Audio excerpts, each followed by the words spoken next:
Assalamualaikum warahmatullahi wabarakatuh. Kami kelompok 6 akan mempresentasikan makalah kami yang berjudul Pendidikan Nasional dan Kelembagaannya. Adapun anggota dari kelompok kami yaitu yang pertama Natasha Maula Debi dengan NIM 003, kemudian Permadi Hendra Prayuda dengan NIM 005, kemudian Hilman Nikmanda dengan NIM 019, Noni Wulandari dengan NIM 023, Diva Budi dengan NIM 050, dan Kairunia Sari Senawati dengan NIM 177. Berikut adalah peta konsep dari makalah kami dengan judul Pendidikan Nasional dan Kelembagaannya.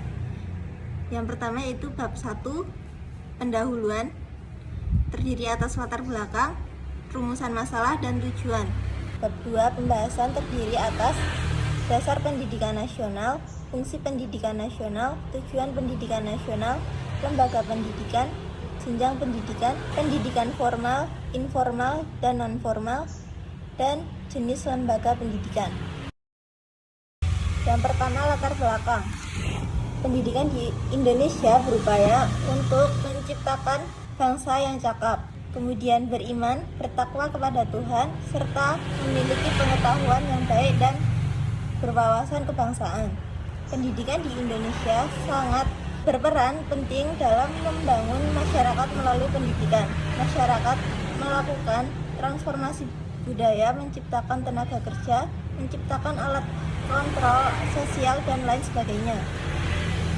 Dengan demikian, perkembangan masyarakat akan berjalan secara berkelanjutan. Berdasarkan kelima fungsi dan tujuan pendidikan bagi masyarakat, tentunya masyarakat akan sangat diuntungkan dalam hal birokrasi, sosial, dan ketenaga kerjaan. Adapun rumusan masalah yang pertama yaitu apa dasar pendidikan nasional, yang kedua apa fungsi pendidikan nasional, yang ketiga apa tujuan pendidikan nasional, yang keempat apa pengertian lembaga pendidikan, yang kelima apa yang dimaksud dengan jenjang pendidikan, yang keenam apa perbedaan pendidikan formal, informal, dan non-formal, dan yang terakhir yaitu apa saja lembaga pendidikan.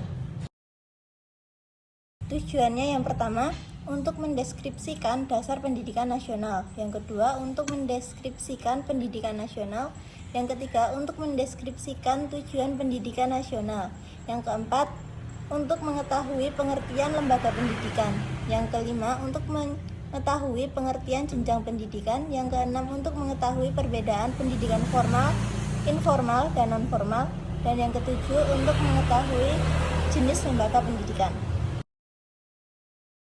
Dasar pendidikan nasional. Dasar pendidikan di Indonesia adalah Pancasila dan Undang-Undang Dasar 1945.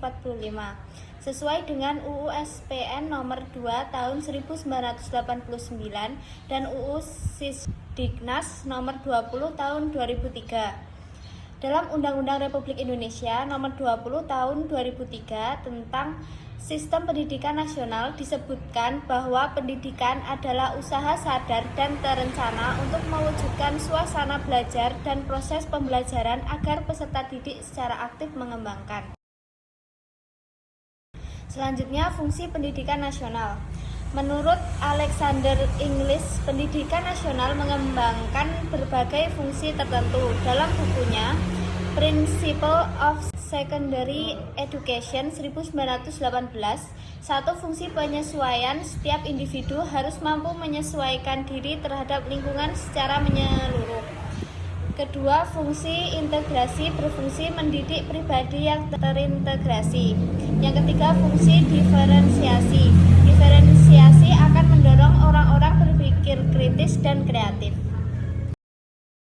Yang keempat, fungsi persiapan dirinya. Berfungsi mempersiapkan siswa agar mampu melanjutkan studi yang lebih lanjut. Yang kelima, fungsi pemilihan berarti memberikan kesempatan bagi seseorang untuk memilih apa yang menarik minatnya. Yang keenam, fungsi diagnostik adalah mengarahkan siswa untuk mampu memahami dan menerima dirinya. Tujuan Pendidikan Nasional. Tujuan Pendidikan Nasional Indonesia sesuai dengan Undang-Undang Nomor 20 tahun 2003, yaitu pendidikan diupayakan dengan berawal dari manusia apa adanya atau aktualisasi dengan mempertimbangkan berbagai kemungkinan yang apa adanya atau potensialitas dan diarahkan menuju terwujudnya manusia yang seharusnya atau manusia yang dicita-citakan idealitas. Tujuan pendidikan itu tiada lain adalah manusia yang beriman dan bertakwa kepada Tuhan Yang Maha Esa, berakhlak mulia, sehat, cerdas, berperasaan, berkemauan, dan mampu berkarya, mampu memenuhi berbagai kebutuhan secara wajar, mampu mengendalikan hawa nafsunya, kepribadian, bermasyarakat, dan berbudaya. Implikasinya, pendidikan harus berfungsi untuk mewujudkan atau mengembangkan berbagai potensi yang ada pada manusia dalam konteks dimensi keberagaman, moralitas, individualitas, personalitas, sosialitas, dan kebudayaan secara menyeluruh dan terintegrasi. Pengertian lembaga pendidikan. Pengertian lembaga pendidikan menurut beberapa ahli yaitu A.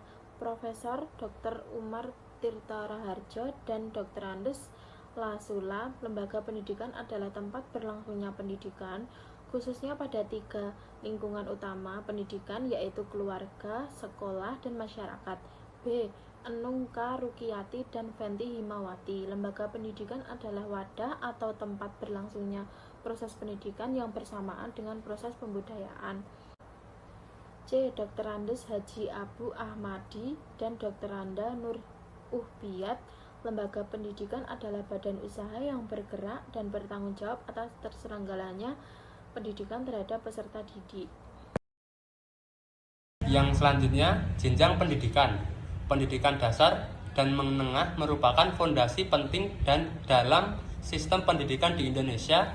Pendidikan dasar yang meliputi sekolah dasar atau SD dan madrasah ibtidaiyah atau MI bertujuan untuk memberikan keterampilan dasar dan pengetahuan umum kepada siswa.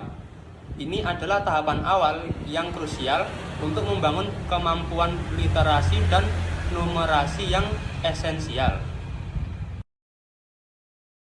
Selanjutnya, setelah menyelesaikan pendidikan dasar, siswa melanjutkan pendidikan menengah yang terdiri dari sekolah menengah pertama atau SMP dan madrasah sanawiyah atau MTS pada tahap pertama serta sekolah menengah atas atau SMA, madrasah aliyah atau MA, sekolah menengah kejuruan atau SMK, dan madrasah aliyah kejuruan atau MAK pada tahap kedua.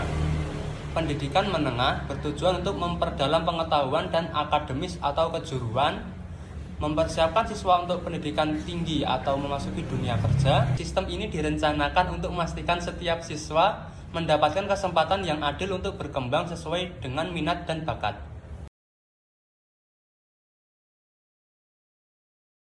Perbedaan formal, informal, dan non-formal. Pendidikan non-formal yang pertama memiliki tujuan untuk mendapatkan keterampilan, yang kedua berfokus pada bagaimana siswa belajar mandiri, yang ketiga waktu belajar tidak mempengaruhi, yang keempat kurikulum yang fleksibel, yang kelima hubungan guru dan siswa mendatar, yang keenam ijazah tidak terlalu penting untuk penerimaan siswa. Pendidikan informal. 1. Lingkungan keluarga dapat dilakukan khusus untuk pendidikan informal. Kedua, persyaratan khusus tidak berlaku. Ketiga, tidak perlu mengikuti ujian. Yang keempat, keluarga dan lingkungan berperan penting dalam pendidikan. Yang kelima, tidak berlakunya kurikulum. Yang keenam, tingkat pendidikan tidak berlaku. Yang ketujuh, dilakukan tanpa adanya batasan waktu dan ruang. Yang kedelapan, guru pada pendidikan informal adalah orang tua. Yang kesembilan, tidak ada sistem manajemen yang terstruktur. Yang kesepuluh, tidak dibutuhkannya ijazah. Pendidikan formal. 1. Terdapat kurikulum yang terstruktur. 2. Memiliki persyaratan tertentu. 3. Materi yang dipakai bersifat akademik. 4. Memakai waktu yang lama untuk pembelajaran. 5. Tenaga pembimbing memenuhi kualifikasi tertentu. 6. Tempat pendidikan dari pemerintah. 7. Harus mengikuti ujian untuk peserta didik. 8. Adanya peraturan berseragam. 9. Membutuhkan ijazah. Lembaga Pendidikan Nasional. 1. Lembaga pendidikan formal. Lembaga pendidikan formal terdiri dari lembaga pendidikan prasekolah, lembaga pendidikan dasar atau SD, lembaga pendidikan menengah atau SMA atau SMK, dan lembaga pendidikan tertinggi. 2. Lembaga pendidikan informal. Jalur pendidikan yang dilakukan oleh keluarga dan lingkungan dapat berupa pendidikan budi pekerti, sopan santun, dan etika moral. 3. Pendidikan non formal.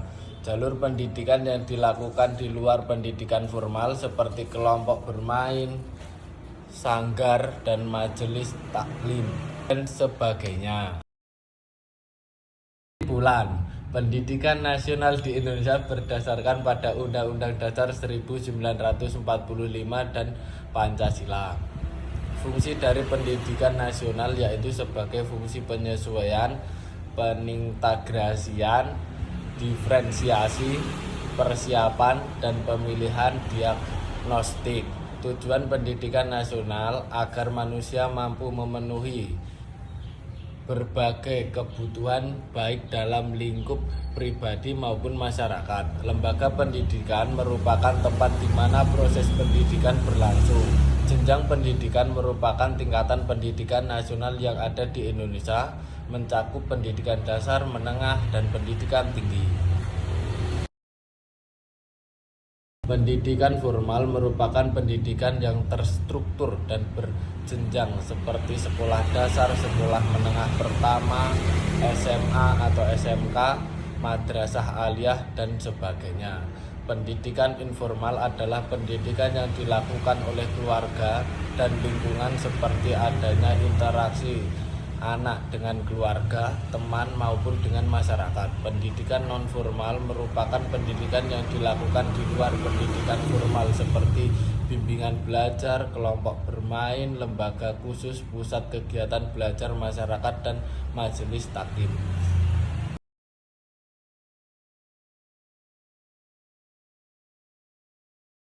Sekian dari kelompok kami, bila ada salah mohon dimaafkan karena kami bukan nabi. Wassalamualaikum warahmatullahi wabarakatuh.